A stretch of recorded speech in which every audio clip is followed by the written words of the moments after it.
పశ్చిమ బెంగాల్ మాజీ ముఖ్యమంత్రి సీనియర్ కమ్యూనిస్టు నేత బుద్ధదేవ్ భట్టాచార్య ఇక లేరు.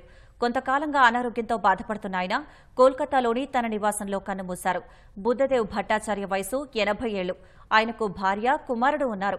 బుద్ధదేవ్ భట్టాచార్య 2000 సంవత్సరం నుంచి 2011 వరకు పశ్చిమ బెంగాల్ ముఖ్యమంత్రిగా పనిచేశారు. సిపిఎంలో నిర్ణయాధికార విభాగం, పొలిట్ బ్యూరోలో కీలకంగా వ్యవహరించారు. కమ్యూనిస్టు యోధుడు జ్యోతి బసు తర్వాత 2000 సంవత్సరంలో బెంగాల్ సీఎంగా బాధ్యతలు చేపట్టారు. 2011లో జరిగిన ఎన్నికల్లో ఆయన నేతృత్వంలోని ప్రభుత్వం అధికారాన్ని కోల్పోయింది. దీంతో క్రమంగా భట్టాచార్య ప్రజా జీవితం నుంచి దూరమయ్యారు. కొన్నేళ్లుగా ఆయన ఆరోగ్యం సరిగా లేదు. చూపు మందగించింది. ఊపిరితిత్తుల వ్యాధి, శ్వాసకోశ సంబంధిత సమస్యలతో బాధపడ్డారు.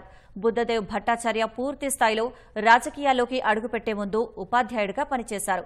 1977లో తొలిసారి కాశీపూర్, బెల్గాచియా నుంచి ఎమ్మెల్యేగా ఎన్నికయ్యారు.